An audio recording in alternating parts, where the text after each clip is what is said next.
Bueno, este camino que está entre Jerusalén y Jericó es un camino que Jesús recorría desde niño, porque para venir de Galilea se pasaba por Jericó y luego se llegaba a la ciudad de Jerusalén. Y la Escritura nos dice que los padres de Jesús iban cada año durante la Pascua al templo de Jerusalén. Entonces Jesús creció conociendo este camino. Era un camino muy peligroso porque pues había muchas montañas, barrancos, y era un camino peligroso porque había muchos precipicios y también porque, sobre todo porque había muchos ladrones. Entonces no podían viajar solos, siempre viajaban en caravanas para llegar a Jerusalén.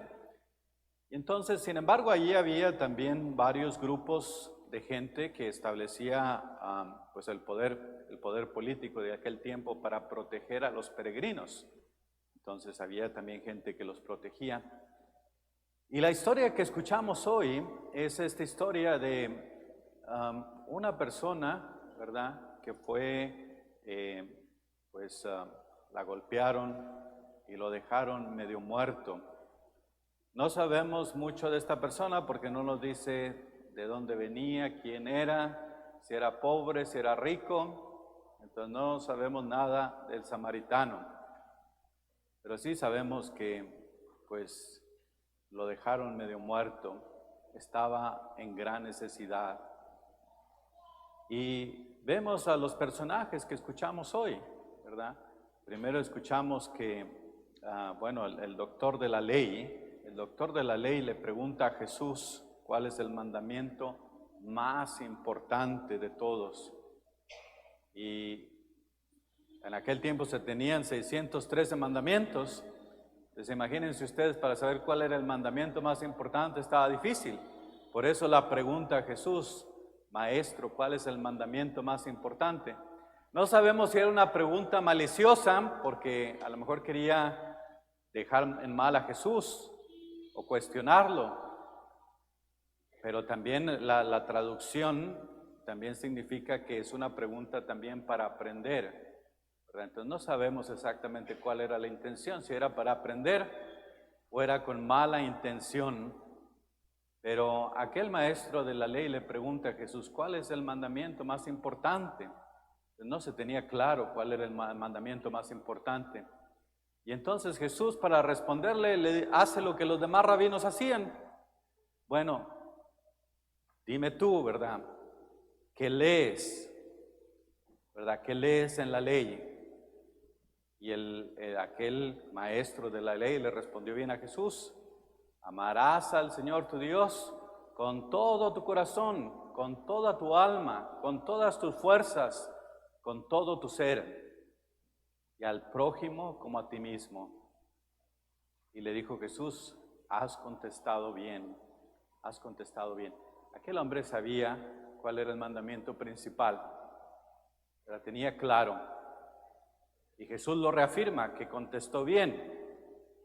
Y ciertamente lo más grande para el ser humano es amar a Dios con todo el corazón. Y amar a Dios con todo el corazón no quiere decir que siento bonito cuando amo a Dios, sino amar a Dios con todo el corazón quiere decir que en el corazón es donde, para el judío, es donde se hacen las decisiones más importantes.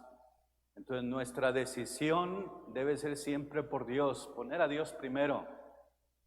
Eso es lo que significa amar a Dios con el corazón.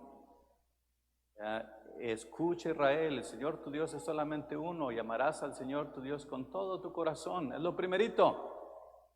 Amarlo con el corazón es decir, decidirnos por Dios, optar por Dios en nuestra vida en todo momento, preguntarnos qué es lo que Dios quiere de mí y luego responder. Amar a Dios con todo el corazón. Y luego nos dice, con toda tu alma, es decir, con lo más profundo, ¿verdad? Lo más dentro de nuestro corazón, de nuestro ser, hay que amar a Dios. Con todas tus fuerzas. Las fuerzas, bueno, están en lo que poseemos. Entonces, todo lo que poseemos, todo lo que tenemos, debemos de ponerlo siempre a disposición de Dios, ¿verdad? Porque Él nos lo ha dado. Todo lo bueno que tenemos, todo es de Dios. por lo tanto nosotros también debemos amarlo con lo que tenemos, poniéndolo al servicio de Dios o ayudar a nuestro prójimo. Entonces, eso viene a ser amar a Dios con todas tus fuerzas y luego con todo tu ser, con todo tu ser. El amar a Dios con todo tu ser, bueno, implica corazón, ¿verdad? Alma, fuerzas, mente. Y en la mente a veces nosotros es más fácil irnos a un partido de fútbol, ¿verdad? Que decir, bueno, voy a ir a misa, voy a ir a la clase de la Biblia, aprender más sobre mi fe. Bueno, pues amar a Dios con toda la mente también implica que tengo que tomar tiempo para Dios, aprender de las cosas de Dios, darle prioridad a las cosas de Dios.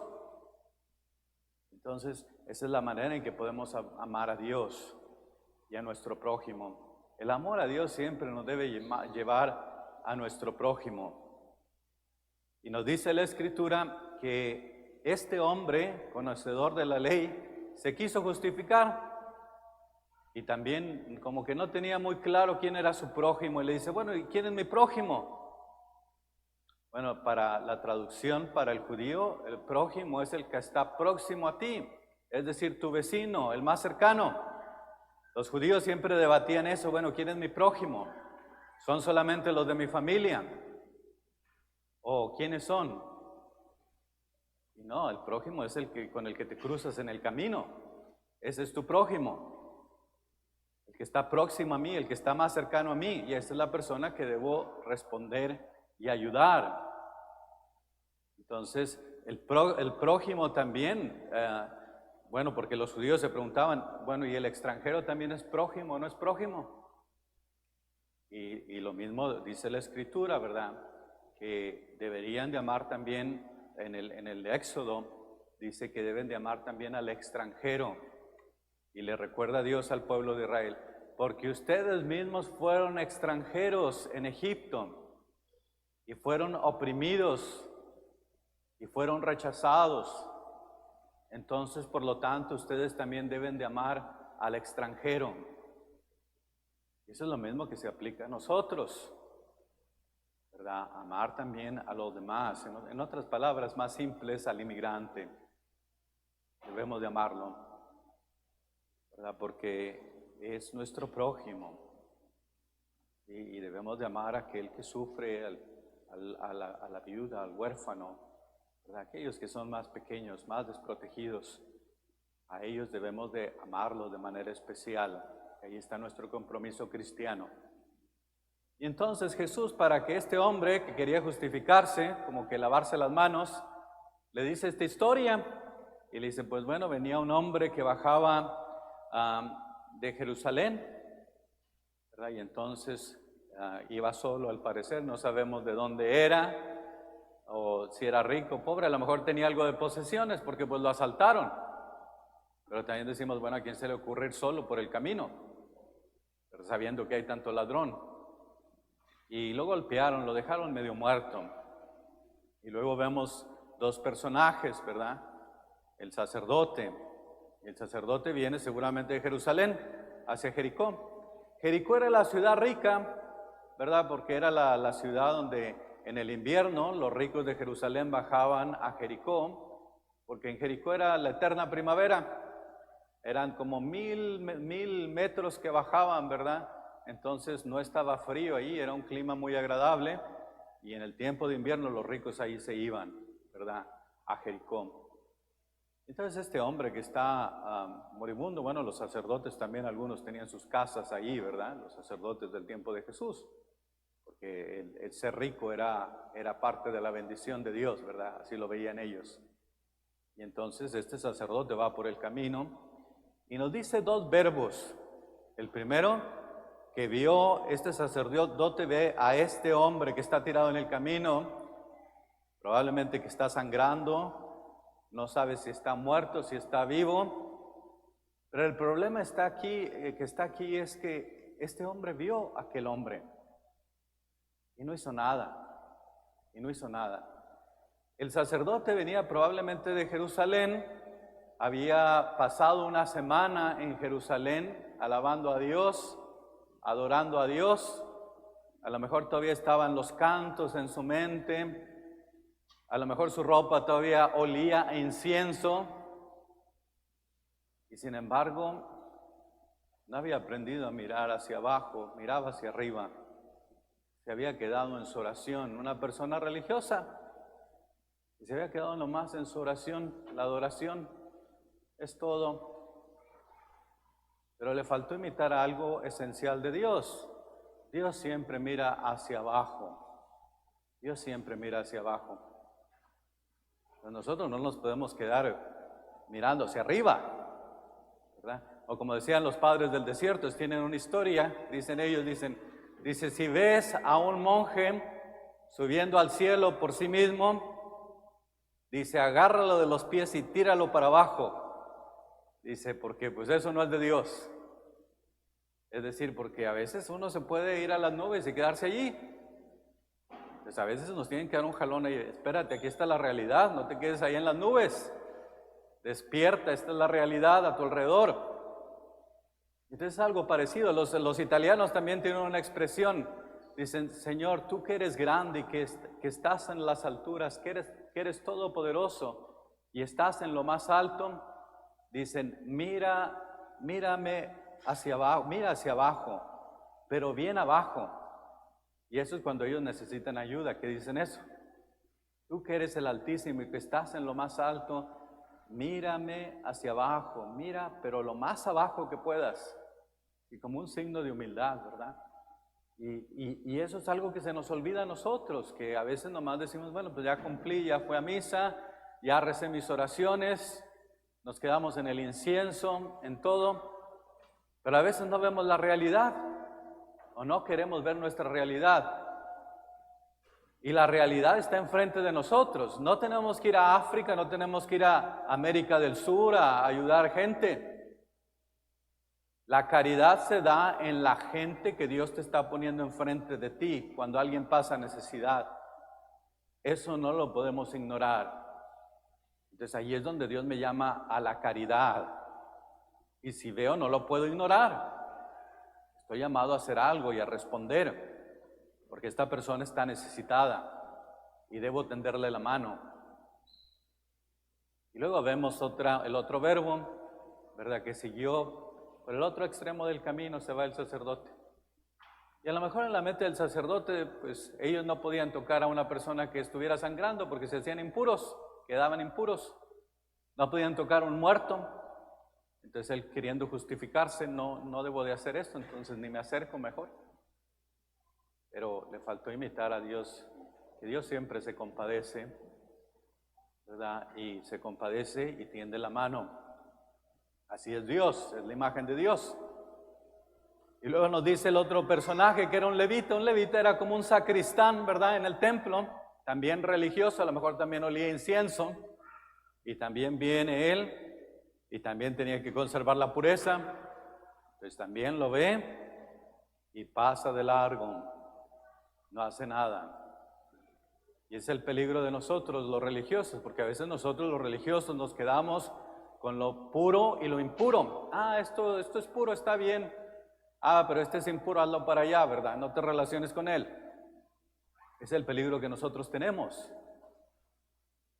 Y esta persona que la asaltaron, ¿verdad? Es un ser humano. No sabemos quién es, pero con el hecho de ser un ser humano, es imagen de Dios.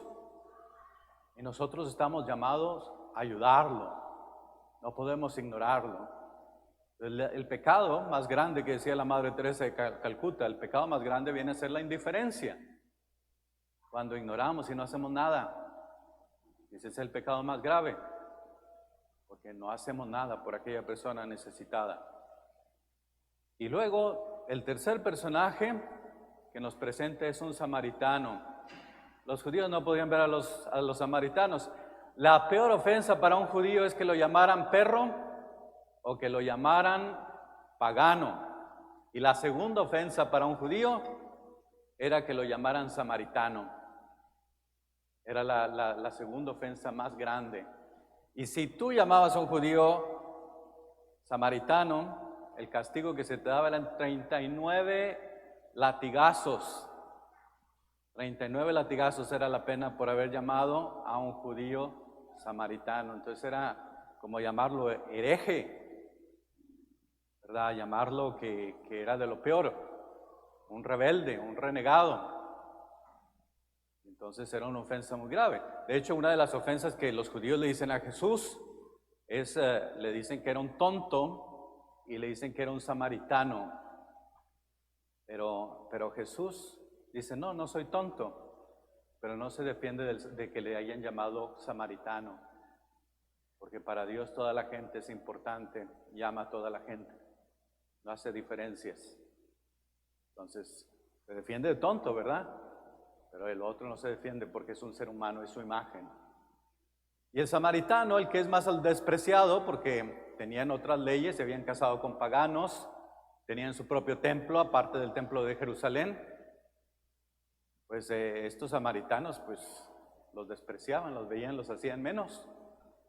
Y es este samaritano doblemente marginado, que él es el que ve, y nos dice una expresión muy bonita, se compadece.